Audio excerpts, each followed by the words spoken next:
Litera गांव के एक लौते मास्टर के घर में आज चिंता भरी दो आंखें किवाड़े पर ही अटकी थीं, जो थीं मास्टर जी की धर्मपत्नी तुलसा जी की।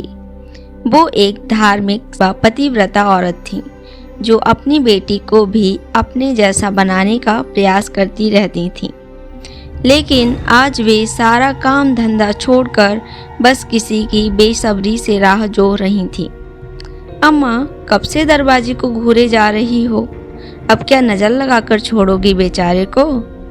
ये थी लिली, मास्टर जी की लाडली और तुलसा जी की निठल्ली व कामचोर लड़की, जो अभी अभी गाय को पानी रखकर आ रही थी। जब देखो मस्करी। शाम हो गई है। शाम क्या, रात होने को है और चंदन आया नहीं। कहा था कि मत आ, मगर जैसी उसकी माँ जिद्दी वैसा ही वो। तेरे बाबूजी को भेजा है, पर वो अभी तक नहीं लौटे। भगवान रक्षा करे दोनों की। तुलसा जी लिली की बात से परेशान होते हुए बोली। लेकिन अम्मा, अगर वो मंजरी चंदन भैया पर भी लट्टू हो गई तो आप उसका ब्याह चंदन भैया से करा दोगी ना? लिली बोली। तो तुलसा से रहा नहीं गया और उसने अपने पास रखे बीजने को तेजी और गुस्से से लिली की ओर फेंका। लेकिन लिली चूंकि अंजाम से वाकिफ थी, तो उसने अपना बचाव दूसरे कमरे में भागते हुए कर लिया। जब बोलेगी कड़वा ही बोलेगी, तुलसा गुस्से से भनभनाई हुई बोली और वो उठकर दरवाजे के बाहर आई। उसने देखा कि सूरज ढल चुका है, पक्षी भी आसमान में नजर नहीं आ रहे, ठंडी हवाएं चल रही हैं और बहुत कम चहल पहल है। ये सब देखते हुए तुलसा का कलेजा मुंह को आने लगा था। वो बार बार भगवान को याद कर रही थी। लिटेरी गांव की सरहद पर अकेले एक पेड़ के नीचे बैठे मास्टर जी अपनी कलाई घड़ी देख देख कर परेशान हो रहे थे। ये शाम, ये अंधेरा, ठंडी हवाओं की आवाज़ें, सुनसान मंजर और मास्टर जी का खत्म ना होने वाला इंतज़ार उनकी दिल की धड़कनों को दोगुना कर रहा था। खाली हाथ लौटा तो लिली की अम्मा जान खा जाएगी, और यहाँ अकेले रहा तो ना जाने क्या होगा। 6 बजे की बस थी, 7 बजने को हुए, अब तक नहीं आई। टेंशन के मारे मास्टर जी हाथ पीछे बांधे हुए यहाँ वहाँ मंडराने लगे। तभी उन्हें कुछ दूरी से हल्की सी लाइट आते दिखाई दी और किसी वाहन की आवाज़ सुनाई दी। वे एकदम चौकन्ने हो गए और सड़क पर आकर खड़े हो गए। उनकी उम्मीद उन्हें पूरी होती नजर आ रही थी। धीरे धीरे उन्हें यकीन हो गया कि सामने से कोई बड़ी गाड़ी ही आ रही है, क्योंकि उस अंधेरे में बहुत ज़्यादा रोशनी फैलाने लगी थी और आवाज़ भी थोड़ी तेज सुनाई दे रही थी। लगता है ये वही बस है जिसमें चंदन आ रहा है, मास्टर जी खुशी के साथ बड़बड़ाए और एक बड़ी सी बस मास्टर जी के सामने रुकी।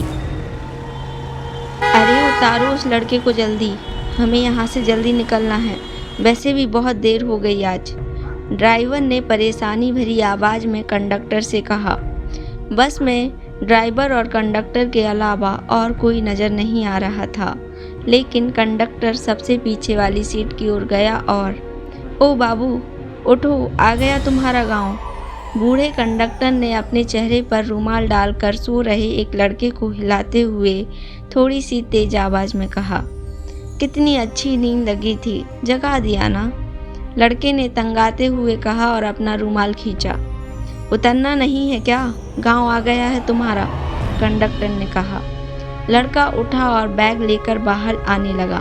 तभी बूढ़े ने उसे टोकते हुए कहा, संभल कर जाना, कोई है जो तुम्हारा इंतजार कर रही होगी। बूढ़े ने कहा तो लड़का मुड़ा और बोला, आपको कैसे पता? ये तो सबको ही पता है, कहकर बूढ़ा हंसने लगा और जाकर ड्राइवर के पास बैठ गया।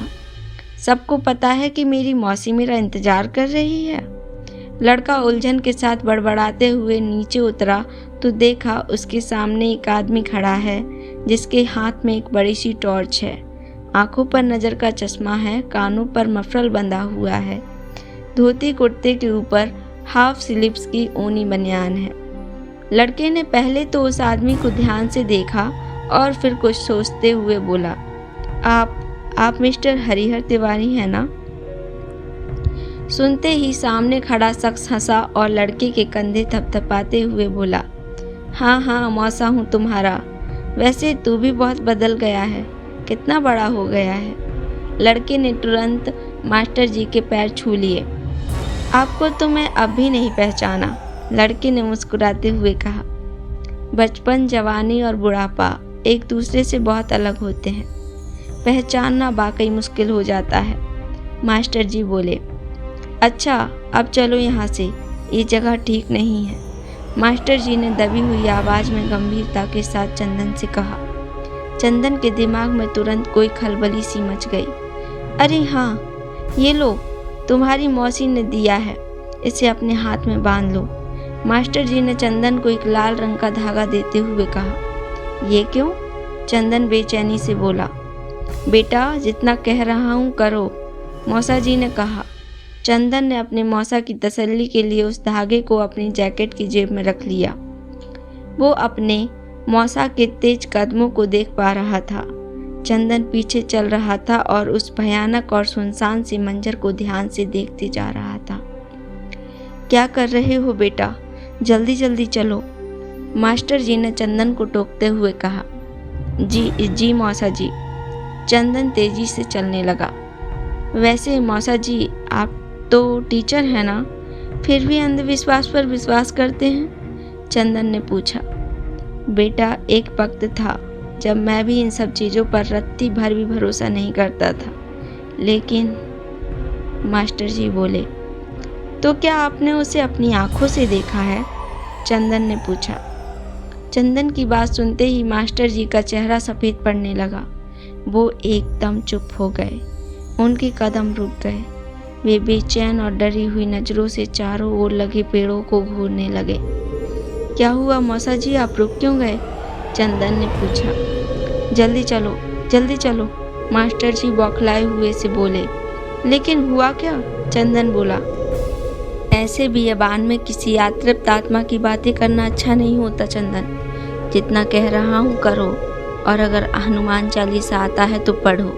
तुम एक नौजवान हो, तुम्हारे लिए बहुत ज़रूरी है, मास्टर जी तेजी से चलते हुए चंदन से बोले।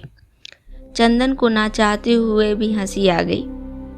यकीन नहीं होता, वो हंसते हुए बोला। नहीं होगा, जब तक उसका कहर नहीं देखोगे नहीं होगा यकीन, मास्टर जी बोले। तभी अचानक माहौल में एक अजीब सी मनहूसियत फैलने लगी। हवाएं हरकत में आ गई, पेड़ झूमने लगे, पत्तियां गिरने लगी। वो जान चुकी है, उसे पता चल गया है कि तुम। मास्टर जी के पैर कांपने लगे। वे अपनी ही जगह से हिल नहीं पा रहे थे। उनके डर ने उन्हें जड़ कर दिया था। मौसा ये सब नेचुरल है, तेज हवा की वजह से हो रहा है। आप तो सचमुच मुझे डरा दोगे, चंदन ने मास्टर जी को पकड़कर कहा और उन्हें पकड़कर आगे ले जाने लगा। मास्टर जी एकदम शांत थे, उनके हाथ अब भी कांप रहे थे। चंदन उस मानूसियत को महसूस कर पा रहा था, लेकिन वो उसे उस तरह से सोचने से बच रहा था जिस तरह से उसके मौसा सोच रहे थे। बहुत जल्द कुछ ही दूरी पर बहुत सारे टिमटिमाते हुए बल्बों की रोशनी नजर आने लगी, जो इस बात का इशारा कर रहे थे कि गांव आ चुका है और ये सुनसान मंजर खत्म होने वाला है। वाओ, ये कितना खूबसूरत नज़ारा है। शहर में ये सब कहाँ? चंदन मन में ही मुस्कुराते हुए बोला। मास्टर जी ने भी चैन की सांस ली और उन्होंने चंदन का हाथ तेजी से पकड़कर उसे खींचना शुरू कर दिया। चल बेटा, घर आ गया है, वो बोले।